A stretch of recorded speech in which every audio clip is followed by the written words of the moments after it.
Hello, everyone. Travis here on the first day of week 7. It's actually 4th of July, and I'm interviewing a non American citizen who recently said some pretty strong things about the 4th of July. Quite offended by it. Crumbz, would you like to recant any of the things that you said?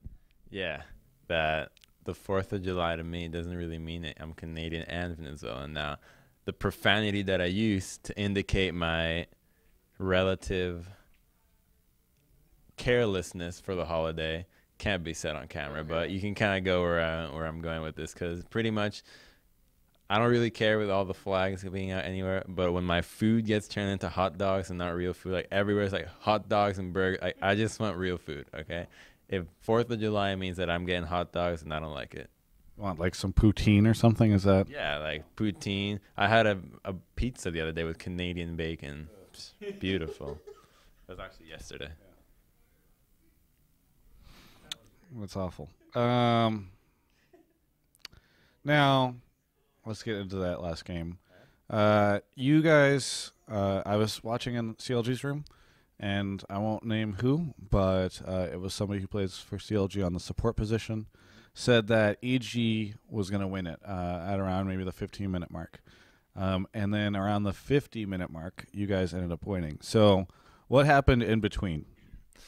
All right. Well, I can't say exactly what happened in the 15-minute mark, but initially our whole early game strategy got thwarted because I got a little bit too excited they didn't blue buff and ended up giving experience to Kiwi.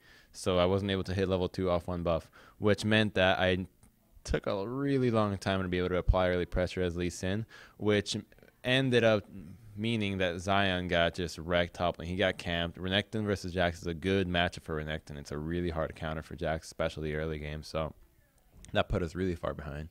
Then Rice started getting kills left and right. We got an early dragon, but we ended up losing the other ones.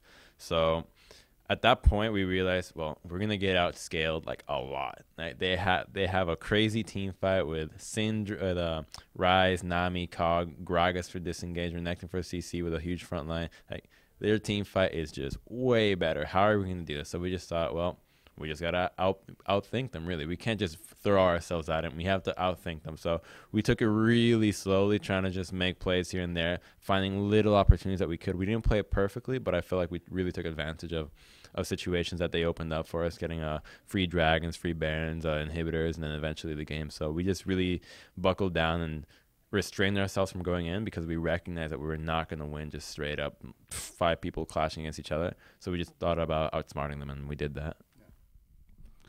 Now, Skara in the interview with me last week, and then again in the Dignitas piece that Esports did on you guys, he's repeatedly mentioned now this idea that a lot of analysts and a lot of even people are just waiting for you guys to fail. Yeah.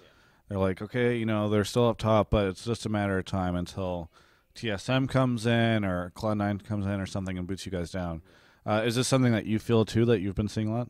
Yeah, I think that's completely true. I mean, I feel like we're a team that only there's a real fans that is like, yeah, dude, we'll stand by you guys no matter what. But then there's always like the majority of the people that seem to be part of the esports scene, not just outside fans, seem to always be like, you guys are just no fair. Like, we're just waiting. Like, they're on the clock right now. They're just gonna go down. This is all. They're just winning by luck. They're not actually doing anything. It's the opponent's losing to them, things like that. And I mean, it can be a little bit annoying, because you pretty much, the only faith you have inside the scene is within each other. So it's like, okay, we know we can do it. That's really it. So we just stick to that, and we just want to ride that. And we know we can do it. So we don't really need the approval of everyone else. So, and I mentioned like a couple of interviews ago, I think the first interview we did a split together, that that's never going to change until we actually, like, right until the end.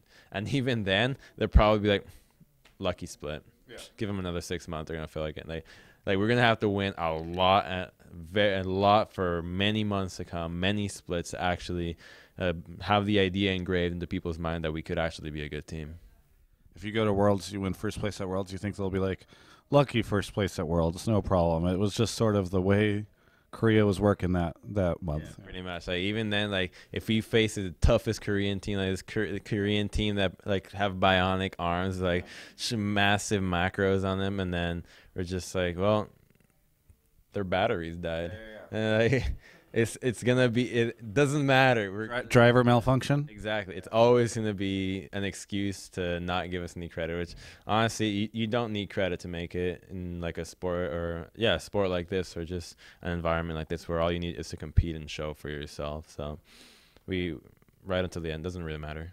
Like you said at the end, obviously what counts is results. So, and you guys have been definitely pulling them through. Now going into week 7, I mean, at least some of those people are going to have to stop saying that because you guys are proving this more and more. Right now, I think a lot of people are looking at the top 5 teams, and they're saying, hey, probably 3 of these 5 teams are going to go. People don't tend to have too much faith in the bottom 3 for Worlds. What do you think the chances are that we could see a CLG Dig TSM old school top 3 team or trio go to Worlds? That'd be sick, that for the old school trio to go to Worlds like season 2, I think. But honestly, that I'm not really thinking about it like that. I don't want to just go to Worlds and be like, oh, nice, we're a cool trio. Yeah. That really doesn't matter. We could be going with anybody else. As long as we make it and we feel like we've improved and basically earned our way to go there, we'll feel like, okay, we earned our way here. We need to just step it up and now earn our way in the global stage. And from then on, go. Now let's talk about the global stage. A lot of people look at the NALCS. They see teams that do really well or teams that can outperform other teams in NALCS, and then they say, well, like they can look good here, but then they say, oh, maybe like the Cutie Pie Kiwi Kid lane is not nearly as good as X lane in Korea or China or something like that. Do you think that right now, as it stands, Dignitas would perform well in like an international tournament like that? I mean, as it stands, I feel like if we play like a top team in Korea, I don't think we'd be able to like take the Korean team that's at their top shape. No, I really don't think so, because obviously they're like at their prime. Like this is not right now. It's not a moment to compare teams at a global stage. You need to ramp up and actually learn a lot more to be able to face them. That's what you want to do. And I don't know, I guess if we played in the international tournament, we might make it like not. I don't think we'd win it. Like for sure, I'm pretty sure we would lose to a Korean team. They're like the best Korean team in their best shape. But I mean, I feel like we'd be able to put up a fight just because our play is not perfect, but I mean it's not bad. We're learning how to play the game, and even if you look at things like picks and bans, it used to be a couple of years ago that the meta would be really different in just the scene, and now, with the exception of I'd say Europe, I don't know. Europe has weird picks like Zig's top. But besides that, it feels like every region has kind of accepted this, what's strong, what's not that strong, how the game should be played, which makes it so that, okay, well, all you need is skill and teamwork now. Just because you just can't out-cheese someone with having crazy picks on them and just surely win by random picks now. So now that that's happened, I think that it just makes the game better. Now you talk about losing to a Korean team or something along those lines, but it is the 4th of July. So I do have to ask you how you think you would do against EU LCS opponents. We're we're actually not an American team, right? I know, but this is the North American LCS. And so if you recall, England is in Europe, and we defeated them many years ago. They aren't even American. Well, a couple of them are. When you look at Kiwi and Cutie, do you think America immediately? I think America when I look at Cutie. Okay. I've seen so many anime gifs of like the American flag behind him and saying the North American meta is not giving a fuck. Yeah, I think if we play EU though, we probably do pretty well. So far, a lot of their bottom team seems to be having a lot of internal struggles. Like you see, and saw an article posted by Edward. They're all like down, depressed. They're not perfect. Nobody's performing to the way they are. They're just not meshing with their team, which really can take a toll on your performance as a team. I think we'd be at the top of the pack in Europe just because of that. Any thoughts on NA versus EU, like as a whole? Not really. I mean, I haven't watched EU that much for a while. I've just been trying to focus on my own solo queue because if I feel like, I'm watching a ULCS, I'm not really improving it as a player.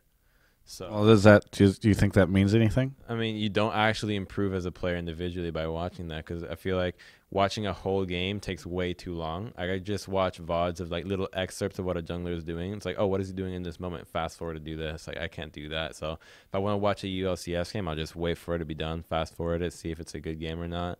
Like, I pretty much just judge that off picks and bans. See, okay, is this interesting to me? Yeah. And then I'll do that. I do the same with Korean VODs anyways. It just takes way too. I don't have time to watch a 5-hour set. Yeah. It just doesn't work that way. So, what was the question? I was just talking about the strength of North America right now versus Europe. I mean, I think obviously the strongest EU team right now is Alliance, and it seems like Fnatic, SK, and I don't know which other team is just starting to ramp up. So you got it's nice to see that other teams are trying to step up and just challenge Alliance for first place. I mean, the big reason I asked that was because at the end of maybe even kind of the last two splits, even people have looked at Europe and seen how close they all are, which is sort of a thing that we've experienced now in North America, and the general take was, oh, Europe must not be very good because there doesn't seem like there's any good teams coming out of there. And then, when we saw things like Battle of the Atlantic, which we still won, but at the end of the day, they won more games.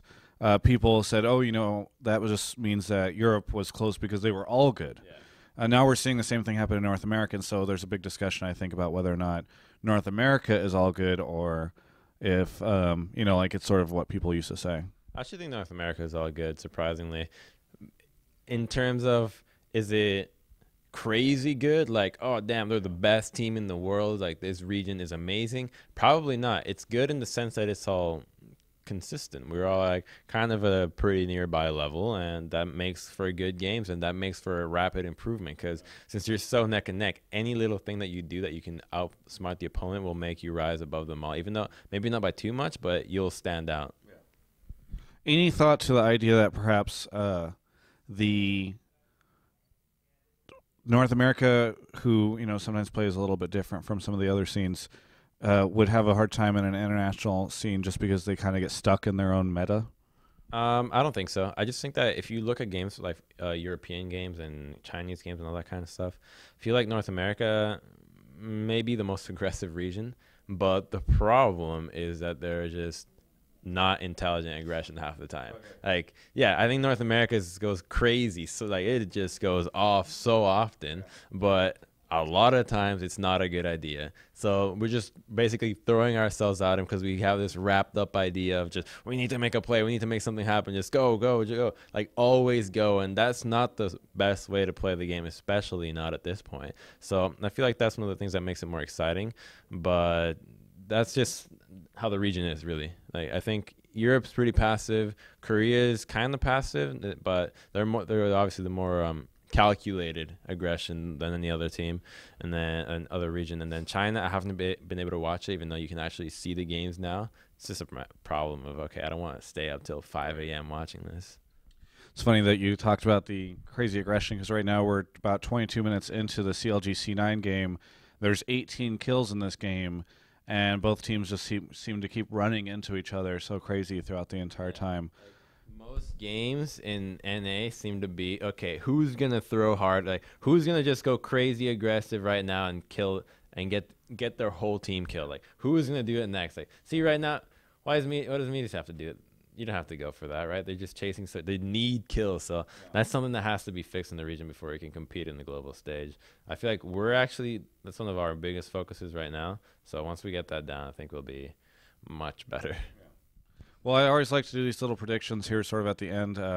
Sometimes whenever there's like a close match going on or a hype match, because after, obviously, people will watch this interview after it's done. But we're about 23 minutes into the CLG C9 game. It's 10-8 for CLG. There's about 2K goal difference, but we just saw C9 really outplay CLG moments ago. You have any predictions for which way this game is going to go? And now CLG just outplayed C9. Yeah. So let's see. You can just look at how the map's playing out so far. C9 has a gazillion war. I mean, CLG has a bunch of wars over C9. Useful wars, unlike C9. They both sound the same. just by team comps, though, I think that CLG probably has this. The issue is that Braum in itself is extremely good against Kog'Maw and Syndra, because his shield basically is on the same cooldown as Kog'Maw's W, which makes it so that if he just stands on top of Kog'Maw every time, he'll be able to just pick him off and just murder him. So right now you see this fight. Yeah, this is pretty much over at this point for C9. Just got outplayed with Twisted Fate. Okay, well, I guess I can't make a prediction. This game's over after that. Yeah. So CLG. Yeah. I think it's fun because Afromu called your guys' game, and so maybe you could call theirs. You have any shout-outs, plugs, anything you want to say to any of the fans out there, or the Poro that's always perched on the camera that the audience doesn't know about? Thank all the fans that we have as a team, all the guys that you really stand by, win or lose. Like, pretty much no matter. Like, dude, we knew you. It's like, I loved your team before you were even in it. Things like that, right? That just makes my day. Or the guys that just ramble on in the studio. Like, we're just sitting there, and then we hear something like, wow, Dignitas. And then, like, completely overshadows everything else. I shout out to all you guys, and then all the fans that actually just, the regular Dig fans that go to my stream, all the people, pretty much all the community that I have in streaming, and after that, just everyone that supports the game, really. Like, if it wasn't for people wanting to watch this, and none of us would be doing this. So thanks to everyone doing that. It's very true. And of course, I'm sure you also meant to give a shout out to America on the day of its birthday. Shout out to Canada for being America's hat. Yeah, it's a quite a nice hat. We appreciate it. This has been Travis and Crumbz. Thank you so much, Crumbz, on the 4th of July. For more independent esports coverage on Independence Day, and check out the rest of our coverage of all things LCS at ongamers.com.